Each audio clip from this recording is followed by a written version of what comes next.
Sí, licenciada, sí se lo escucha. Licenciado. Buenas noches, licenciado, si se escucha. Buenas noches. ¿Podrían brindarme el punto donde nos quedamos? Yo creo que estábamos ya casi por finalizar, si no estoy mal. Naturaleza del procedimiento administrativo, muchas gracias. La naturaleza del procedimiento administrativo. Aquí estamos. Muy bien, muy amable. Gracias ahí por la información. Entonces, decíamos que es indiscutible si el procedimiento administrativo es una serie de actos administrativos o si el procedimiento administrativo solo tiene un acto administrativo que es al final, ¿verdad? Entonces se puede ver desde esas ópticas, porque al final las dos serían valederas, toda vez de que lo que nosotros necesitamos es precisamente esa resolución final, esa decisión del administrador. Esta cuestión se puede analizar desde el punto de vista de lo que realmente pasa dentro del procedimiento. Pues dentro del mismo se producen hechos como los dictámenes en general y estos por sí mismos no producen efectos jurídicos, sino va a ser entonces esa resolución con la firma del funcionario, con su sello también. El procedimiento administrativo generado por un expediente administrativo produce efectos jurídicos inmediatos al particular y es la resolución final. Por esa razón se puede aducir que los diferentes actos o fases de este expediente sean tomados en cuenta y que tengan efectos jurídicos, pues solo cuentan la resolución final. Autorizar o no, sancionar, amonestar al particular o al administrado. En otras palabras, compañeros, subrayado, por favor, y seguro se los pregunto en el examen. La naturaleza jurídica del expediente administrativo es un acto administrativo. Esa va a ser la naturaleza jurídica del procedimiento administrativo, que es un acto meramente administrativo. La definición, dentro de la definición del procedimiento administrativo, para el autor Acosta Romero, el procedimiento administrativo significa la serie de los actos que desenvuelve la actividad o la función administrativa. Raúl Rodríguez Lobato, mencionado por Manuel de Río González, indica que el procedimiento administrativo que estudia las reglas o principios que rigen la intervención de los intereses en preparación e impugnación administrativa. Y el procedimiento administrativo es la serie de etapas que comprenden un expediente administrativo que se ejecutan por o ante las autoridades administrativas o los funcionarios y empleados públicos cuya finalidad es la decisión administrativa. La clasificación del procedimiento administrativo lo tenemos por la forma de iniciarse el procedimiento de oficio. Se puede iniciar de oficio, es decir, sin que medie petición del administrado, cuando hay violaciones a leyes o reglamentos y se impone alguna sanción administrativa.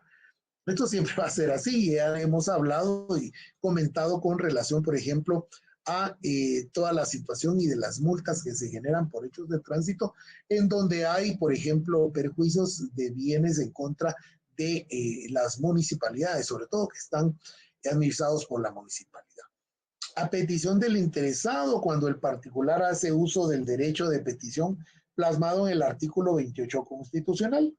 En este caso, el particular, el interesado en que la administración inicie el procedimiento, ya sea por simple petición, por recurso o por medio de impugnación o por denuncia administrativa. Esto de la denuncia administrativa, compañeros, es puramente doctrinario, ¿ah? Porque no existe. Por los motivos que originan el procedimiento. Va a ser por impugnación, cuando el particular hace uso de los recursos administrativos y impugna una resolución administrativa que le afecta en sus derechos e intereses. Para el administrado es un medio de defensa en contra de la administración pública. A esto le hemos llamado el control directo de los actos y resoluciones de la administración pública. Más adelante veremos esta clase de procedimientos, pues son de suma importancia y es toral precisamente dentro de nuestro curso. A petición propiamente dicha, como ya quedó apuntado anteriormente, el particular solicita a la administración de conformidad con el artículo 28 constitucional. Aunque es una mera clasificación, diremos que en el fondo el derecho de petición y el derecho de impugnación son la misma cosa, que creemos, con el derecho de petición, que es el género, y el derecho de impugnación es la especie. Esta clasificación es para usos puramente didácticos. de oficio, cuando la administración inicia sin mediar petición de los particulares. Normalmente se inicia de oficio un procedimiento administrativo, como ya lo explicamos antes. Entonces, ya nos faltaba poquito para terminar esta presentación, y entonces ahora yo les voy a presentar la diapositiva del expediente, los expedientes administrativos, trámite y fundamento legal, que esto yo ya se los había enviado la semana pasada, pensando en que pues todo iba a estar con normalidad con relación a la señal y no íbamos a tener ningún inconveniente, ¿verdad? Pero fue así que solo tuvimos pues chance de media hora de clase. Los expedientes administrativos son todas aquellas solicitudes que, de conformidad con la Constitución Política de la República, las leyes, podemos todos los habitantes de la República solicitar a la administración pública derivado del derecho de petición. Acá lo que tengo que recordar es que la Constitución ha sido bien amplia en el sentido de que son los habitantes, no los ciudadanos, no los originarios nacidos acá, sino son los habitantes, porque recordemos pues de que no solo guatemaltecos vivimos en el territorio nacional, sino hay, por ejemplo, personas transeúntes, ¿verdad?, que están de paso, ¿verdad? Y como consecuencia, pues entonces ellos también necesitan algunas veces, ¿verdad?, de los servicios de la administración pública. Pero el derecho de petición consagrado en el artículo 28 establece: todos los habitantes de la República de Guatemala tienen derecho a dirigir individual o colectivamente peticiones a la autoridad, la que está obligada a tramitarlas y deberá resolverlas conforme a la ley. En materia administrativa, el término para resolver las peticiones o notificar las resoluciones no podrá exceder de 30 días, ¿verdad? El conjunto también de documentos, actas, peticiones, pruebas, dictámenes, cualquier documento, ¿verdad? Todos estos ordenados en una forma cronológica en que se realizarán los hechos administrativos, las peticiones de actuaciones, audiencias, presentaciones de pruebas, y que finaliza con la decisión administrativa. Todo va a iniciar con una petición, luego va a versar una providencia de puro trámite, y así va a iniciarse entonces el procedimiento administrativo. Los documentos y hechos del expediente administrativo son los que dan fundamento y vida jurídica a los actos y resoluciones que emite el órgano administrativo. Naturalmente, hay que tomar en cuenta que el expediente administrativo debe formarse dentro de un órgano administrativo que efectivamente tenga competencia. Esto debe de estar debidamente estipulado y regulado en una ley ordinaria, ¿verdad? Los órganos administrativos deben de estar creados por la ley, regulados y organizados por el Reglamento Orgánico Interno, que es un ROI al hablar de la administración centralizada. Pero si estamos hablando de la administración descentralizada o de la administración autónoma, ¿verdad?, que también es administración pública, pues la ley orgánica que cree esta institución le va a dar facultades suficientes a los órganos de dirección para poder crear sus propios reglamentos, como es el caso de la Universidad de San Carlos de Guatemala, los consejos municipales, la Confederación Deportiva Autónoma de Guatemala, el Comité Olímpico Guatemalteco, el Registro Nacional de las Personas, el Tribunal Supremo Electoral, etcétera, etcétera, ¿verdad? Estas instituciones tienen su ley orgánica constitutiva y dentro de la misma establece y se les da la facultad para poder emitir sus propios reglamentos orgánicos internos. De lo contrario, el producto que se saque de este expediente será nulo de pleno derecho. El acto administrativo, resolución o decisión que tome el órgano administrativo puede convertirse en abuso de poder al no tener competencia establecida. Es decir, por eso va a ser muy importante la observancia. Este principio lo hemos discutido en el curso de Derecho Administrativo 1 y Derecho Administrativo 2, denominado el derecho de juridicidad o el derecho de juricidad, y al hablar de reglamento es el principio de legalidad, que entonces, en base a la ley que le dé vida al órgano administrativo, al reglamento orgánico interno, ¿verdad? Porque entonces debe de versar una resolución, más o menos diría así, ¿verdad?, considerando que la Constitución Política de la República establece su artículo tal y tal y tal y tal. considerando que el ministerio tal y tal y tal y es el ente encargado según su régimen jurídico establece, considerando que es la dirección general, ¿verdad?, de tal ministerio, ¿verdad? Por tanto, en el ejercicio de las funciones que le confiere el decreto tal, el reglamento tal, el artículo tal, el acuerdo ministerial tal, ¿verdad?, resuelve. Aquí sería resuelve, porque es una resolución. Autorizar tal y tal y tal y tal y tal cosa, ¿verdad?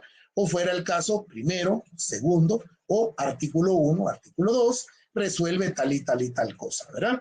Y entonces no hay necesidad, si es una resolución meramente administrativa, de consignar con la palabra comuníquese, ¿verdad?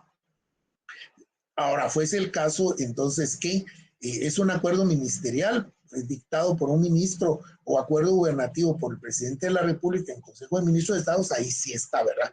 Comuníquese, ¿verdad? Durante el conflicto armado y como era característico que los jefes de Estado, sobre todo los jefes de factos, ¿verdad?, que asumían el poder por la fuerza, ¿verdad?, ellos pues calzaban en las resoluciones o en los decretos o en los acuerdos, ¿verdad?, comuníquese y cúmplase, ¿verdad?, así como eran militares, ¿verdad?, creían que todo era militar, ¿verdad?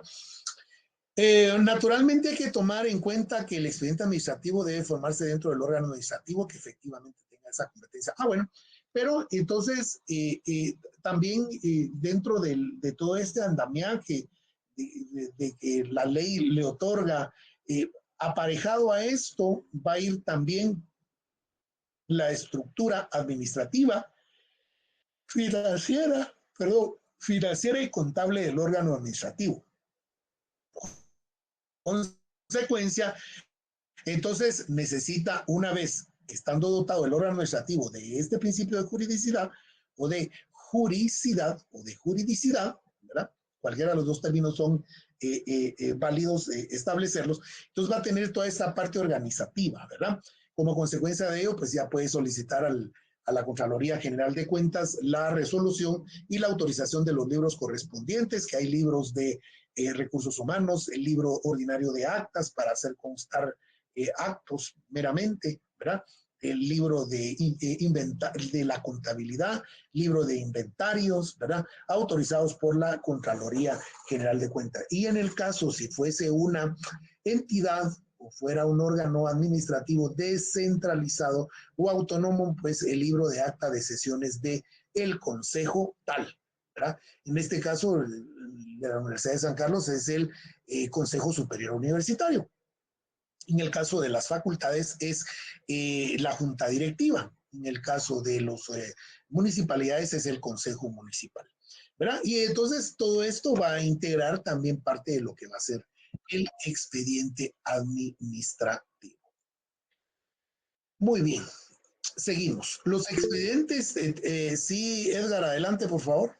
Perdón, Eric, en el caso de que haya cambio de autoridad ahí, por ejemplo, algún ministro y esté alguna solicitud en trámite, ¿esta sí, se sigue conociendo de oficio por el nuevo o hay que interponer alguna cuestión para que sea conocido?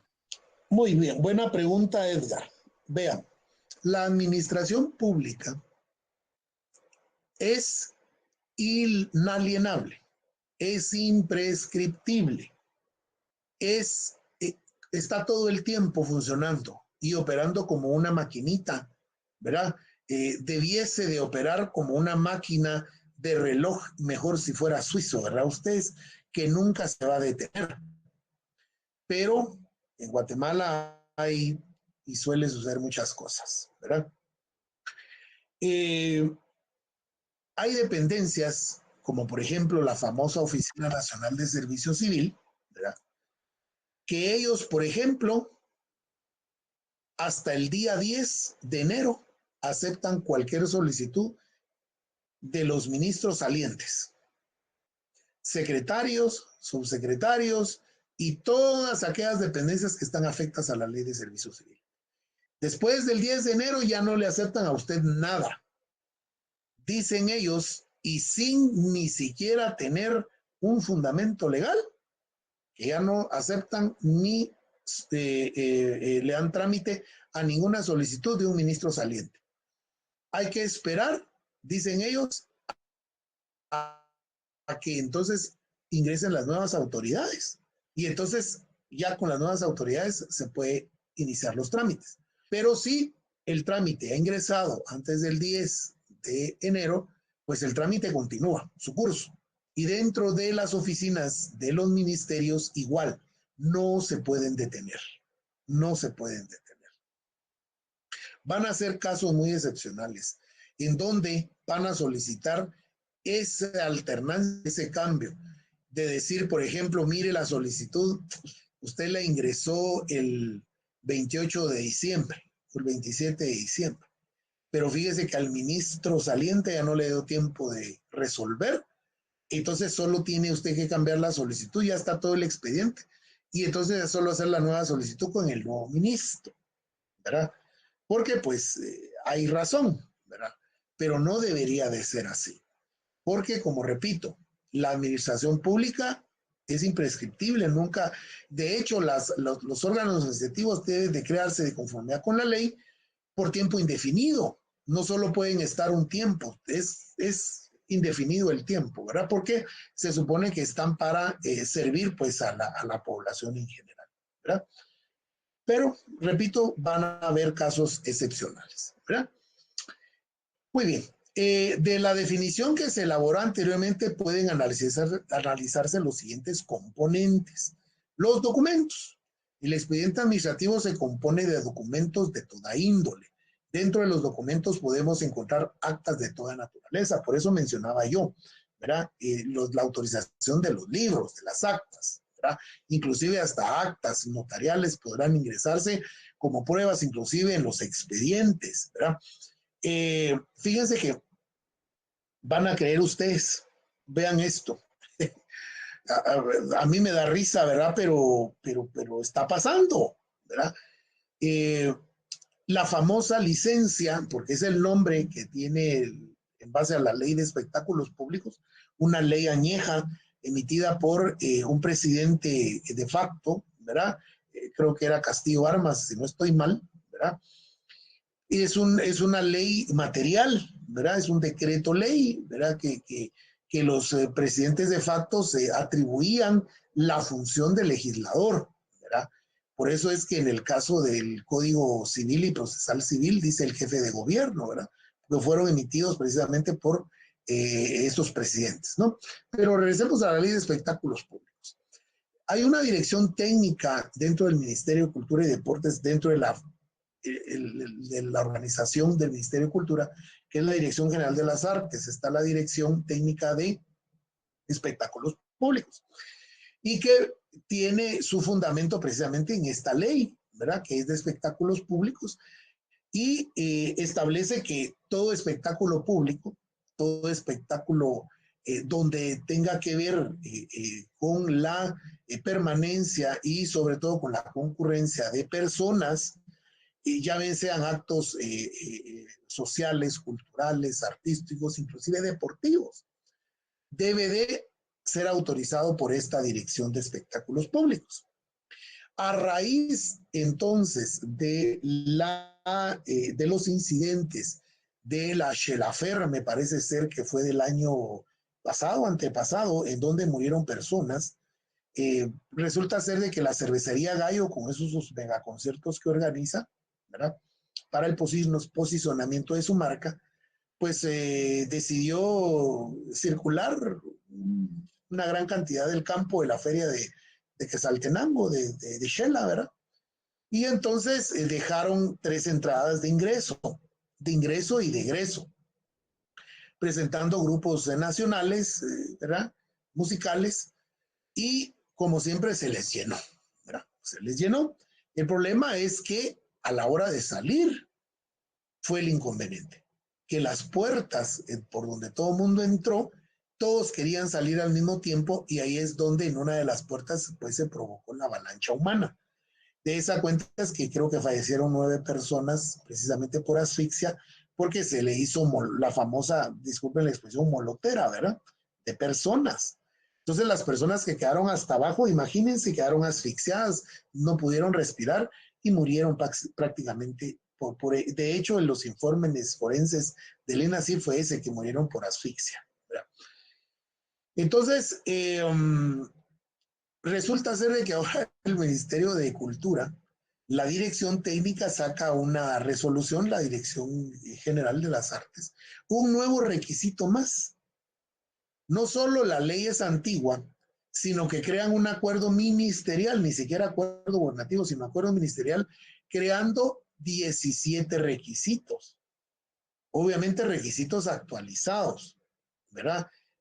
Por ejemplo, el RTU del productor o del organizador del evento, la fotocopia del DPI autenticado, en aquel entonces era cédula de vecindad, por ejemplo, ¿verdad?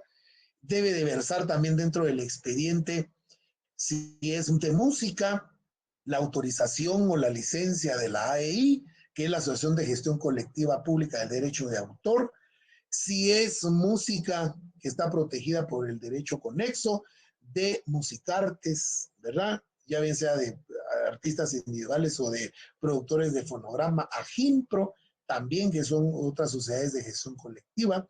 También la carta de anuencia del sindicato de cantantes profesionales, que también se inventaron ese requisito. Entonces hay que ir a pagarle a la asociación de cantantes por esa carta de anuencia.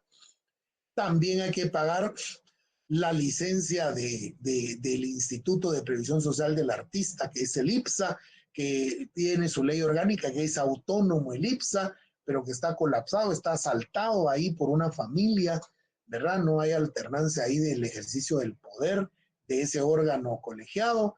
En fin, pero de último viene entonces que tienen que presentar, porque ya llegó a mi oficina alguien solicitando esa declaración jurada, un acta notarial de declaración jurada en donde la persona se hace responsable penal, civil y administrativamente de lo que sucede en su evento. ¿Cómo la ven? Todo esto derivado a que entonces, a raíz de esto, y las autoridades del Ministerio de Cultura fueron solicitadas ante el Congreso de la República, citaron al ministro, viceministro, por supuesto no llegaron, dejaron sola a la directora técnica de espectáculos públicos, que por cierto es colega, es abogada, la conozco yo a la licenciada Martínez ahí, y mi respeto porque sí ha sabido ella ahí espantarse todo este asunto, pero como consecuencia de ese requisito, pues entonces eso tiene que versar ahora esa declaración jurada de responsabilidad prácticamente. Si usted no presenta esa declaración jurada dentro del expediente, no le van a otorgar su licencia de espectáculos públicos. Como consecuencia, entonces, ¿qué va a hacer los supervisores de esa dirección? Es que si van a su espectáculo y no cuentan con esa licencia, pues aparte de que podrían cancelarle su espectáculo, lo van a multar, ¿verdad? Ojo con eso, ¿verdad? Sale un poquito precisamente que el expediente administrativo dice documentación de toda índole. Bueno, dentro de los documentos también podemos encontrar actas de toda naturaleza, memoriales de petición, de impugnación, pruebas documentales, certificaciones, escrituras públicas, documentos privados, plazos legales, dictámenes técnicos jurídicos, de todo habido y por haber, ¿verdad? La cronología de los hechos administrativos también van a ser otro de los elementos importantes dentro de los expedientes administrativos. Todas las actuaciones dentro del expediente se encuentran enumeradas y foliadas. Yo ya les he comunicado que muchas veces, y la mayoría de las oficinas en las que he estado como asesor jurídico, empiezan desde abajo hacia arriba, el folio 1, 2, 3, 4 y así se van foliando, ¿verdad? En forma cronológica de todo lo que ha sucedido dentro del expediente. Esto por cuestión de orden administrativo y para facilitar su análisis. Y de emitir la resolución del acto administrativo. La cronología significa el orden histórico del lugar, la hora, el día, el mes, el año, en presencia de quienes sucedieron los hechos administrativos, ¿verdad?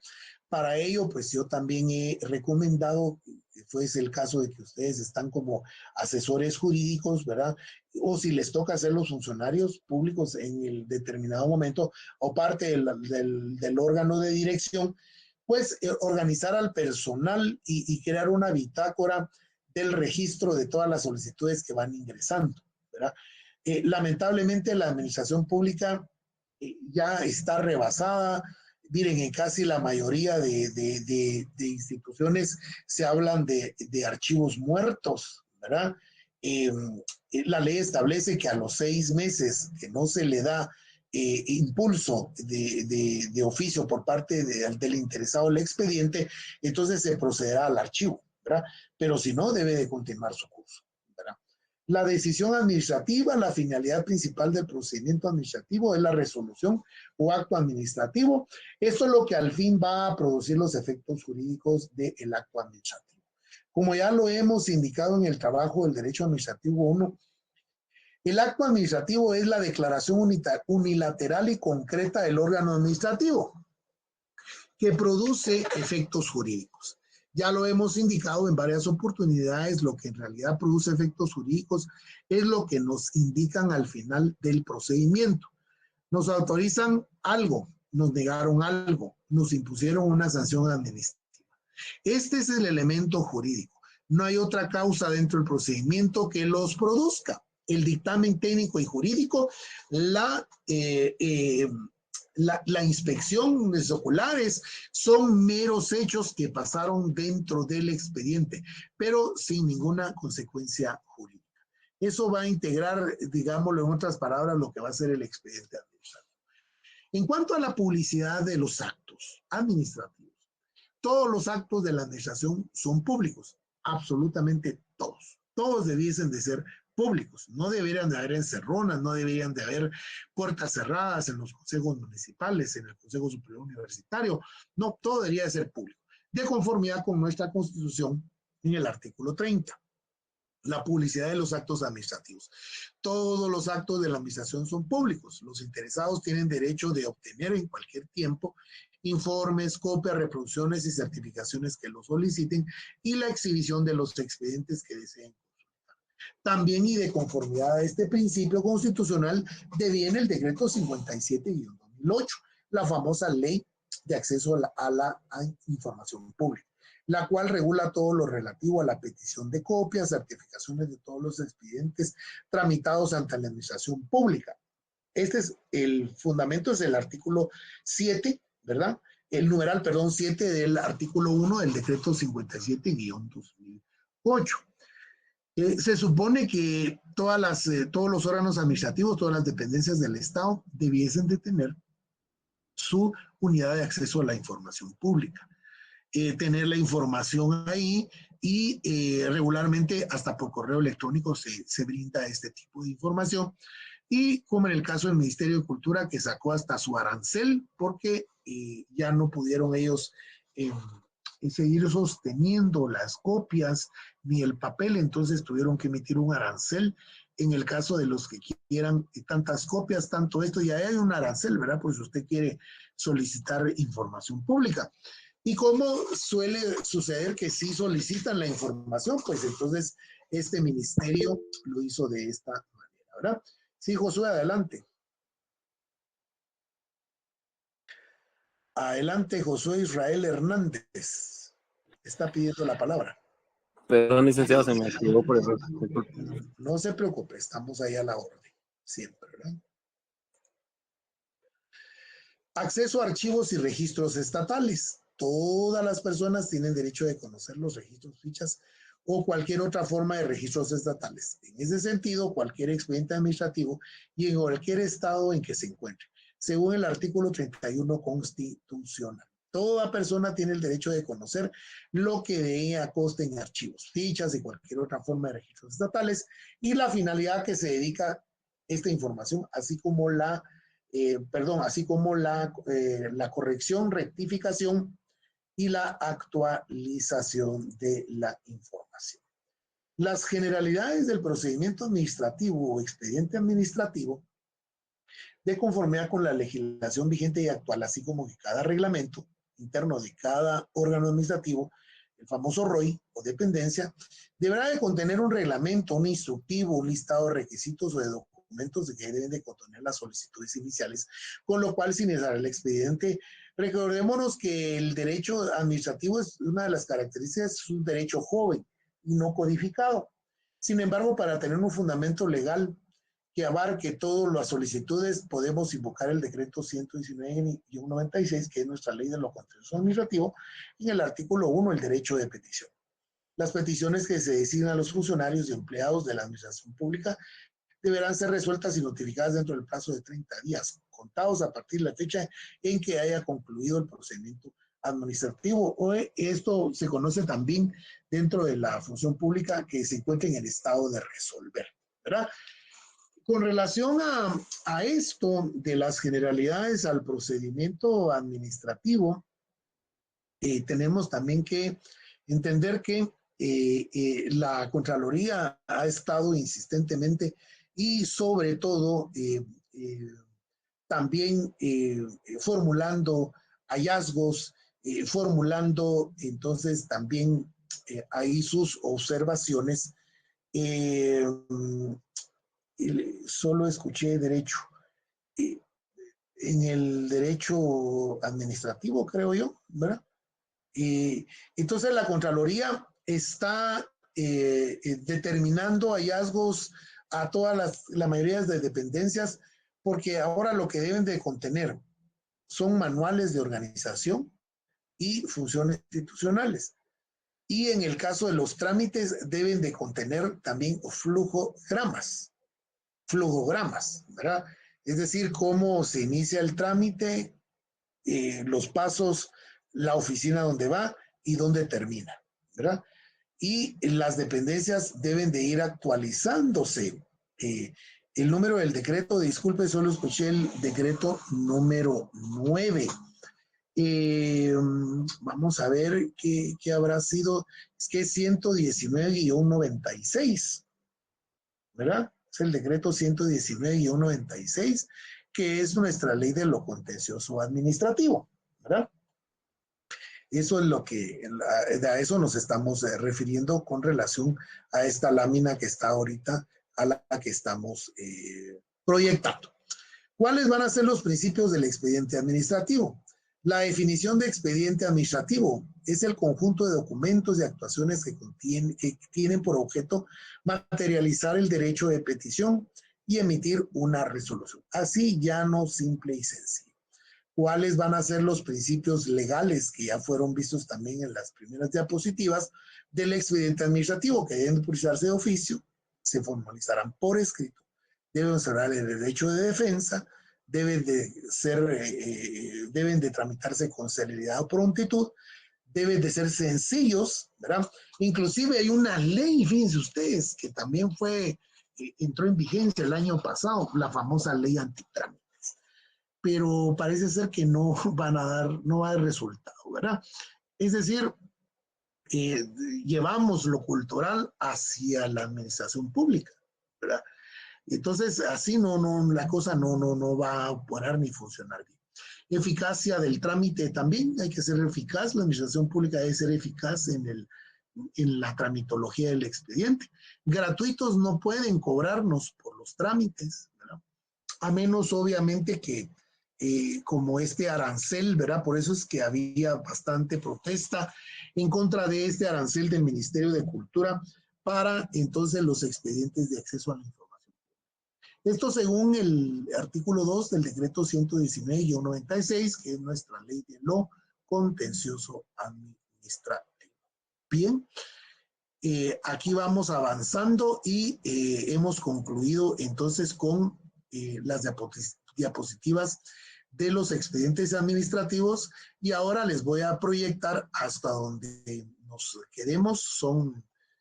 Son 17 diapositivas que fueron enviadas casi al filo de las 17:30 horas, ¿verdad? Porque esto es parte del contenido también que tenemos que ir abarcando. Yo ya les he informado a ustedes que lo que sucede con toda esta parte es como la teoría del proceso. La teoría del proceso administrativo, ¿verdad? Entonces, teoría general del proceso administrativo, por eso hay que tenerlo, por eso es que el programa casi en la unidad número 1, eso es lo que pide, ¿verdad? Bueno, acá vamos a ver las etapas o fases del procedimiento administrativo. administrativo, trámite de oficio, petición de parte, las notificaciones, la intervención de terceros, las diligencias, las inspecciones, los informes, las declaraciones, los expertajes, los documentos, los medios científicos de prueba, los dictámenes jurídicos y las intervenciones del Ministerio Público. Empecemos pues.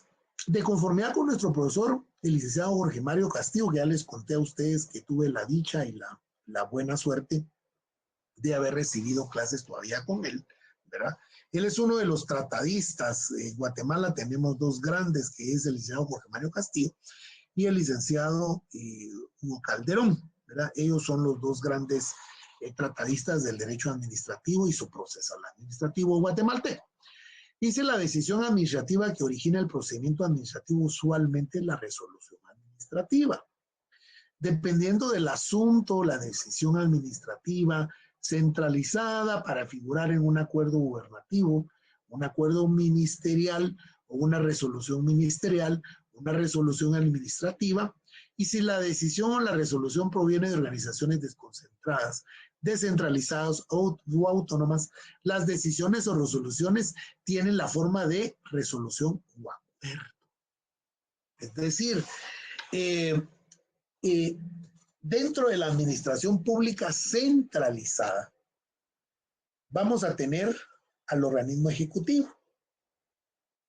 En esta composición de Estado republicano, democrático, representativo y constitucional, que es un anhelo llegar, ¿verdad, compañeros? Porque ya vieron cómo está todo el ambiente político electoral el que estamos atravesando, pero pareciera ser de que no responde ya nuestro sistema democrático a esa configuración de un Estado republicano, en donde no hay poderes absolutos, sino hay frenos y contrapesos, ¿verdad? Pero en el caso ideal que sí los hubiera, ¿verdad? El organismo ejecutivo es constitucional y tiene su ley orgánica que lo regula, lo organiza, como es Soneira. Estoy proyectando, ¿sí se ven las diapositivas o no? Sí, Luis, se ve. Se ven, muchas gracias, Edgar. Lo que pasa, Soneira, es que tal vez usted no ha visto el tablón del Classroom. Yo envié estas diapositivas hoy casi al filo de las 5:30, ¿verdad? Ahí ya las tiene usted subida, ahí los tienen ya todos para descargarlas, ¿verdad? Y ahorita yo las estoy proyectando.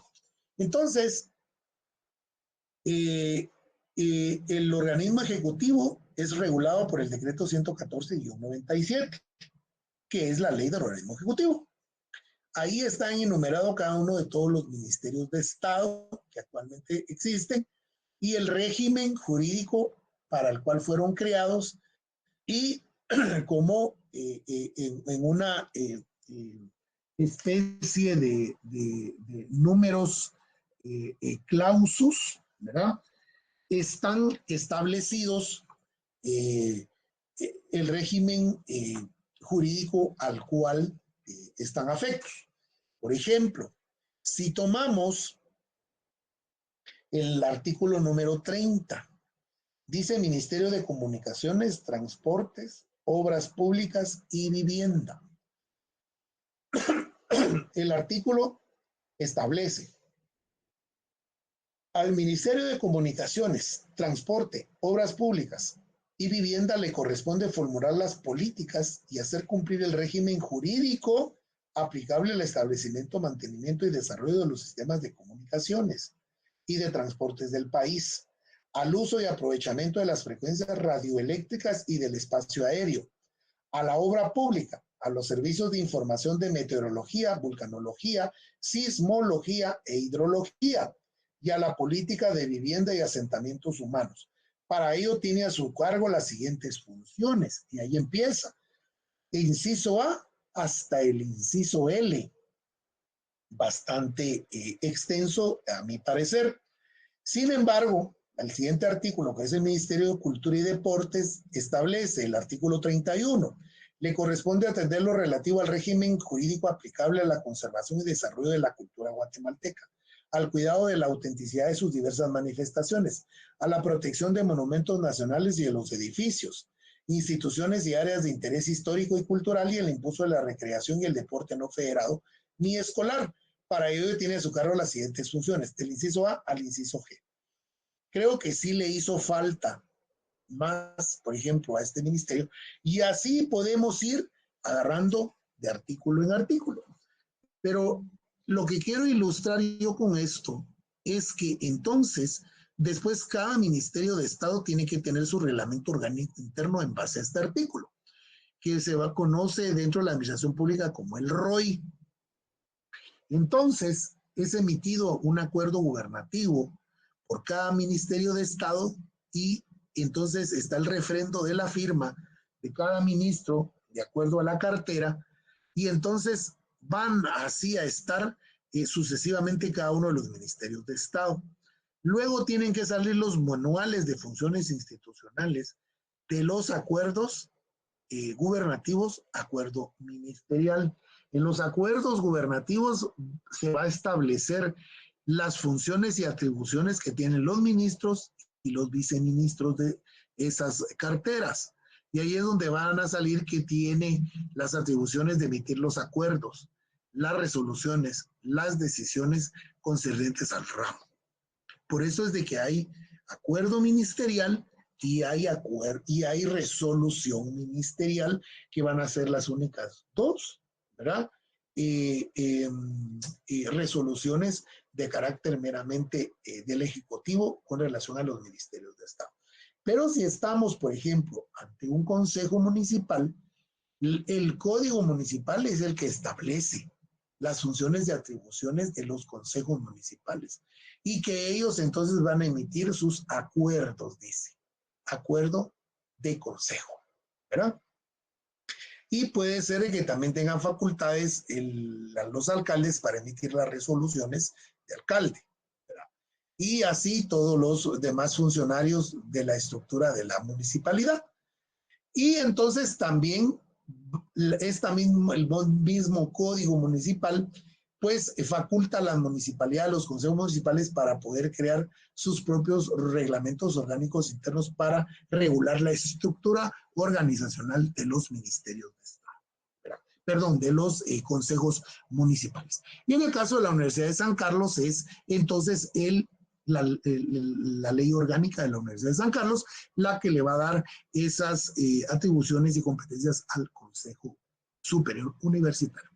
El procedimiento administrativo es diferente al procedimiento judicial o jurisdiccional o de un tribunal. El procedimiento administrativo se basa en normas previstas en la Constitución Política de la República, en las leyes y en los reglamentos. El trámite de oficio o a petición de parte lo tenemos dentro del derecho de petición en el artículo 28 constitucional y en el artículo 1 del decreto 119-96, que es nuestra ley de lo contencioso administrativo del plazo para resolver en 30 días. La iniciación de oficio significa que cada órgano administrativo inicia el trámite dependiendo de qué tipo de trámite se pretende realizar. Ya sea que en el caso de las solicitudes de servicios de funcionarios, licencias o con goce de salarios, contratos, exoneraciones, licencias, etcétera, etcétera, etcétera. Todo lo relativo al régimen que estaba yo leyendo, ¿verdad? De cada uno de los ministerios de Estado deben de estar reflejados los servicios que van a prestar en el ROI y en el reglamento manual de funciones institucionales, así como los flujogramas de cada uno de los trámites. La petición de parte y términos máximos para resolver. De conformidad con nuestra Constitución Política en el artículo 28. Todos tenemos derecho de petición a este respecto en las diferentes materias. En materia administrativa y tributaria van a ser 30 días. En materia política, 8 días, según el artículo 137 constitucional. En materia laboral, en la Ley de Servicio Civil, 30 días hábiles para apelar cualquier resolución. El artículo 80 para materia laboral, 8 días el inciso A del artículo 275 del Código de Trabajo. En el decreto 1441, que es nuestro Código de Trabajo, y de 10 días en el artículo 52 de la Ley Orgánica del Instituto Guatemalteco de Seguridad Social, dependiendo del tipo de recurso administrativo que estemos nosotros entonces apelando. Y así es como va a ir apareciendo entonces, y esto se va a convertir en una gran, pero miren, gran collage de recursos administrativos, meramente administrativos, dependiendo de cada una de las instituciones y de las leyes orgánicas y de los sistemas. Por eso es muy importante acá en este procesal administrativo conocer de estas funciones o formas de cómo se manifiesta la administración pública. El sistema centralizado que pertenece al Ejecutivo, el descentralizado que son algunas, perdón, desconcentrado que son algunas instituciones como el Registro General de la Propiedad, como el Registro Mercantil, como el Registro de la Propiedad Intelectual, como también la Dirección de Protección al Consumidor, que es la DIACO, ¿verdad? Que tienen sus propias leyes orgánicas, ¿verdad? Que han sido revestidas por parte del Congreso de la República, pero pertenecen a la administración central, ¿verdad? Y de hecho son el presidente de la República quien los nombra, y será algunos por conducto del ministro de Economía, y otros, como en el caso del Registro General de la Propiedad, que lo nombra él, al igual que el segundo registrador, que es en la ciudad de Quetzaltenango, ¿verdad? Y así sucesivamente, ¿verdad? Las notificaciones que van a estar fundamentadas en el artículo 3 de nuestra ley de lo contencioso administrativo, las resoluciones administrativas serán emitidas por autoridad competente, con citación de las normas legales o reglamentarias en que se fundamenta. Es prohibido tomar como resolución los dictámenes, me disculpo ahí por el mal teclazo, pero son dictámenes que haya emitido un órgano de asesoría técnica y legal. Es decir, nosotros lo que esperamos es una resolución, ¿verdad? No necesitamos un dictamen técnico ni un dictamen jurídico porque van a ser ipso nulos, ¿verdad? Iures plenos de todo derecho, ¿verdad? No pueden ellos porque un asesor, un delegado de asuntos jurídicos, un director de asuntos jurídicos, no es el funcionario que nosotros deseamos que nos resuelva, que nos autorice o no, ¿verdad? ¿Cuáles son las clasificaciones de notificaciones? Las resoluciones serán notificadas a los interesados, uno, personalmente citándolos para el efecto. Pueden llamar si tienen nuestro contacto, el teléfono, y venga a recoger su notificación. Por correo certificado que compruebe precisamente la recepción de la cédula de notificación. Para continuar con el trámite deberá constar fehacientemente que él o los interesados fueron debidamente notificados con referencia expresa del lugar, forma, día y hora. También podrán considerarse como notificaciones por conducta concluyente o lo facultado por darse por notificado, la famosa notificación concluyente en materia jurisdiccional, el artículo 78 del Código Procesal Civil y Mercantil. Recordémonos que podemos utilizar, a falta de fundamento legal en materia contenciosa administrativa, entonces el Código Procesal Civil y Mercantil y también la ley del organismo judicial. No olvidar que en materia judicial los plazos para notificar son de 2 días, las providencias y los decretos, auto 5 días y las sentencias 5 días, según el artículo 142 bis del decreto 289, nuestra famosa ley del organismo judicial. La intervención de los terceros, tanto en el expediente administrativo como en la sustentación de los recursos administrativos, habrá intervención de terceros. A este respecto vamos a enumerar ciertas consideraciones al respecto. Inciso A, las diligencias. Ingresando la petición o a solicitud del órgano administrativo, esta resolverá de 2 formas. 1, a través de providencias de trámite. 2, resoluciones de fondo. Es decir, a mí me llega como funcionario público o la oficina, ¿verdad? Pero es la famosa licencia de espectáculos públicos, ¿verdad? Entonces, yo tengo que emitir una resolución de trámite, ¿verdad? Una providencia de trámite, pase al departamento jurídico para que se pronuncie, ¿verdad? Y ahí va la providencia del departamento jurídico. El departamento jurídico entonces va a hacer el análisis de expediente y entonces va a emitir su dictamen jurídico. Si resuelve o no al lugar la emisión de la licencia de espectáculos públicos, observando todo el procedimiento, ¿verdad? Eso va a ser la providencia de trámite. Y la resolución de fondo, ¿verdad? Que está fundamentada en el artículo 4. Entonces, una vez agotado ya todo el procedimiento, en base al famoso flujograma que he estado comentando, entonces el funcionario va a emitir la resolución. Si es a nivel de director general, es una resolución nada más administrativa. Si es un viceministro o un ministro de Estado, pues entonces ya va a ser resolución viceministerial o resolución ministerial. Y si es un ministro de Estado, pues es un acuerdo ministerial. El viceministro puede emitir acuerdos ministeriales solo si, y sí, si se encuentra encargado del despacho. Pero no, él solo puede emitir resoluciones viceministeriales. Las providencias, las instrucciones, las circulares y los reglamentos internos son trámites internos de la organización pública. Doctrinariamente es incorrecto notificar al administrado o recurrente sobre este tipo de documentos, pues no es considerada la resolución de fondo que al final es lo que él espera. Sin embargo, tiene derecho a que se le entregue cuantas copias requiera. A este respecto, la forma de hacerlo será a través de conocimientos o de libros específicos de entrega de documentos. En consecuencia, al respecto, las notificaciones dan lugar a impugnaciones de por sí, por lo que atrasaría aún más el expediente administrativo. Es decir, no se le, o sea, sí se le va a poder entregar al interesado si él solicita copias de todo el expediente, pero lo que le interesado le interesa la resolución. Regresemos al ejemplo de la famosa licencia de espectáculos públicos. Él va a contener y él va a tener copia de su expediente, pero al final lo que quiere es la resolución, que es la licencia de espectáculos públicos.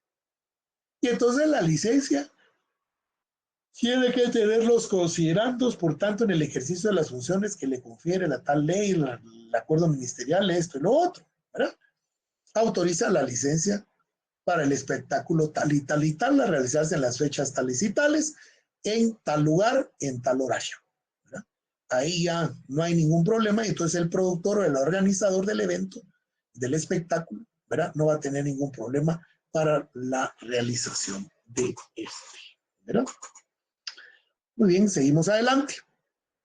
Las providencias de trámite son documentos que se adjuntan a la solicitud inicial de la petición, que pueden ser dirigidas a órganos inferiores del órgano que está conociendo. Por ejemplo, enviar una copia a través de una providencia al Departamento Jurídico, Recursos Humanos, asesoría específica, ¿verdad? Es el ejemplo que yo les decía del expediente de espectáculos públicos, que siempre se manda a jurídico para que jurídico se pronuncie. Regularmente, ¿verdad? Jurídico hoy día es súper indispensable y entonces todos los expedientes van a parar a jurídico. El día de hoy jurídico está pero desbordado, ¿verdad? Porque no solo ahí se elaboran las resoluciones, se elaboran también los contratos administrativos, se elaboran las bases también de cotizaciones, de licitaciones, en fin, ¿verdad? Estar a cargo de un departamento jurídico es una gran responsabilidad. Las instrucciones son órdenes para el estricto cumplimiento de los reglamentos o circulares dentro del órgano administrativo. Sí, don René Alfredo, adelante, por favor. Licenciado, muy buenas noches. Gracias por la oportunidad. Buenas Fíjese, noches. licenciado, que usted tocó un tema ahorita de lo que es el departamento jurídico. Fíjese que yo tengo una duda respecto a eso, porque cuando ellos emiten una opinión, dicen que sus opiniones no son vinculantes, ¿verdad? Ajá. Pero yo le quisiera preguntar, porque tengo una duda, ¿será que, por ejemplo, si un departamento, una dirección de la misma institución le pide una opinión, tampoco son vinculantes, licenciado? Porque digamos que ellos tienen sus funciones dentro de la institución como un ente asesor, ¿verdad? Sí, vea, Gracias. no se preocupe, don René, está adelantándose, ya vamos a llegar a ese punto, ¿verdad? Hay dictámenes que la ley establece, si son necesarios, entonces son dictámenes jurídicos obligatorios. Si la ley no lo solicita, entonces son puramente dictámenes de puro trámite, ¿verdad? Y van a haber dictámenes, digámoslo, que no se requieren, pero los puede solicitar el funcionario público, ¿verdad? Es decir, y un dictamen, por supuesto, no es vinculante desde el punto de vista que ya lo estamos viendo en nuestra ley de lo contencioso administrativo, que no puede considerarse ni tomarse como resolución, ¿verdad? El dictamen jurídico o un dictamen técnico no puede tomarse como resolución. De ahí ya prácticamente el dictamen no es vinculante, ¿verdad? Por esa razón es que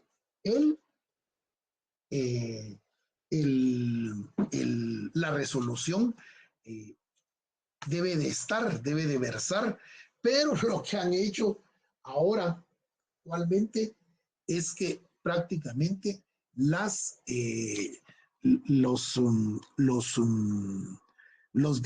resoluciones van refrendadas por los directores de asuntos jurídicos o los delegados de asuntos jurídicos, ¿verdad?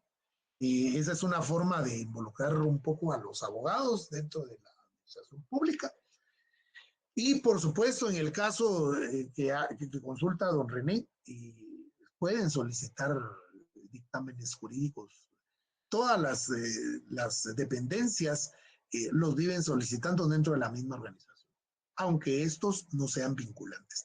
Lo que sucede es que un dictamen jurídico lo que hace, compañeros, es que orienta al funcionario, le da un marco referencial y sobre todo le va a dar ese principio de juridicidad.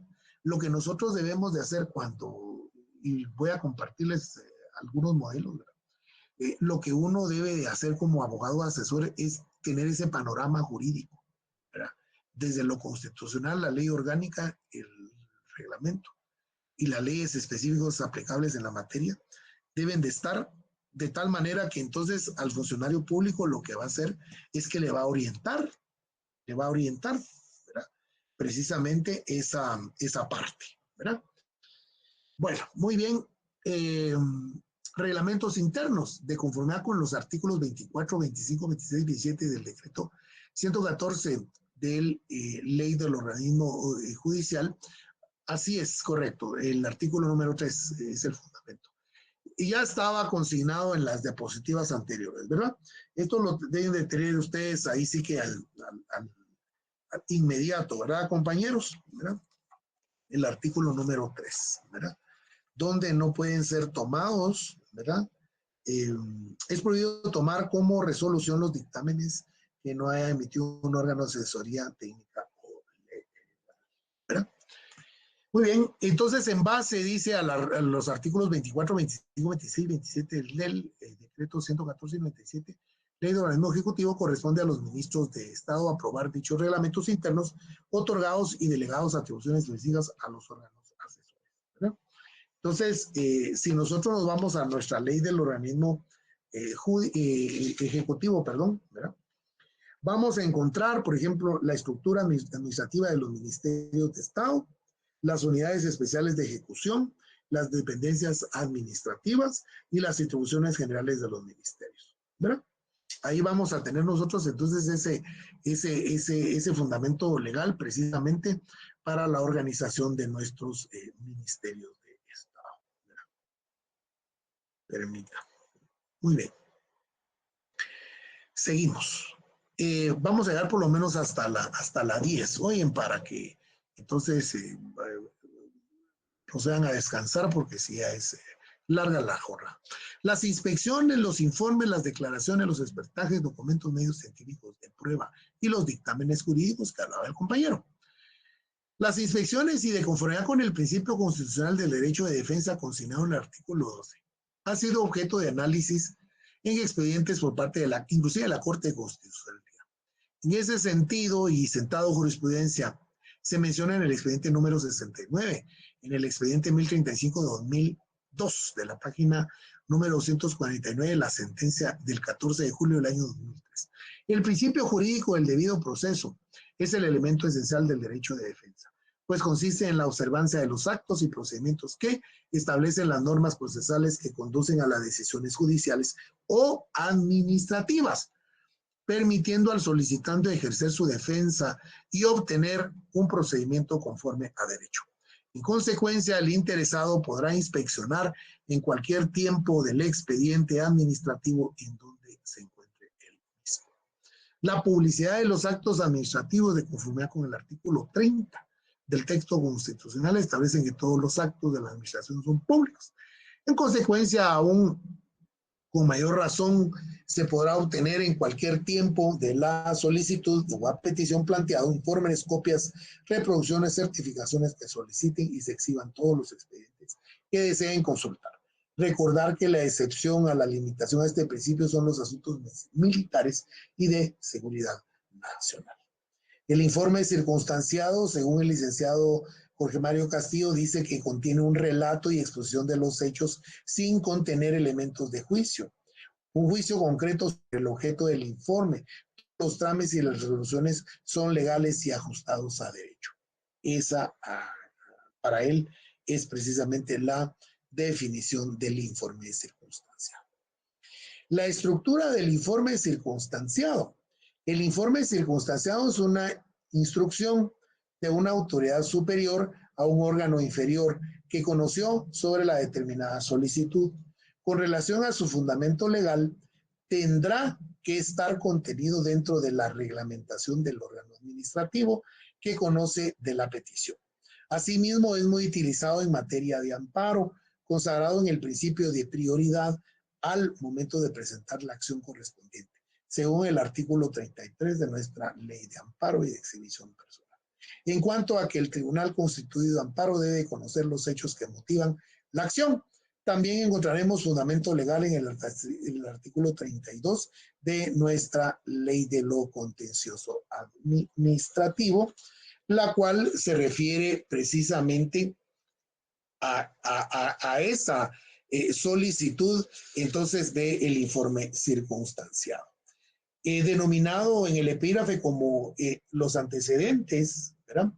Si la demanda contiene los requisitos de forma, el tribunal pedirá los antecedentes directamente al órgano administrativo correspondiente dentro de los 5 días hábiles siguientes a la presentación del mismo.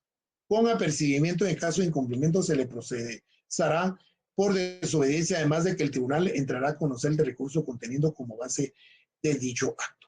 El órgano administrativo requerido enviará los antecedentes con informe circunstanciado dentro de los 10 días hábiles siguientes a aquel en que haya recibido el pedido de remisión. Si la autoridad no lo envía, el tribunal admitirá para su trámite la demanda sin perjuicio de que la administración pueda presentarse en cualquier etapa procesal y presentar el expediente respectivo. Con relación a esto, el informe circunstanciado es el relato de lo actuado por el órgano administrativo, el cual debe de consignarse en forma cronológica con los hechos o actos, circunstancias que se fueron dando durante toda la fase del procedimiento administrativo. Y acá tenemos ya nuestro primer esquemita, ¿verdad? De lo que corresponde precisamente al informe circunstanciado. Oficio, providencia e instrucción del informe circunstanciado al órgano que conoció con indicación de urgente. Recordemos que hay plazo para presentarlo, ¿no? El órgano recibe y procede de elaboración del informe circunstanciado que contendrá los antecedentes relatados en forma cronológica, la forma de hechos y las normas aplicables. Regresa con providencia u oficio al funcionario superior que solicitó el informe circunstanciado para que éste tenga elementos de convicción para resolver. No hay plazo, pero este debe de no pasarse de 30 días. Si estuviéramos ya en un proceso contencioso administrativo, son 10 días para enviar este informe circunstanciado. Compañeros, nos vamos a quedar el día de hoy acá en la diapositiva número 10. El día de mañana o el día jueves por la mañana estaré enviando ya el siguiente juego y los primeros esquemas, porque ya vamos avanzando con relación a precisamente el contenido, ¿verdad? Nos vamos a quedar aquí por razones precisamente del tiempo. Estamos llegando a las 20 con 10 minutos, vamos de muy buen tiempo, ¿verdad? Por eso lo vamos a dejar hasta acá. Quiero agradecer a las 142 personas que estuvieron adheridas a esta transmisión, así como a todos aquellos compañeros que participaron con relación a planteando sus dudas, ¿verdad? Agradezco muchísimo entonces, pasen feliz noche, feliz descanso, buen provecho, muchas bendiciones y nos vemos entonces el próximo.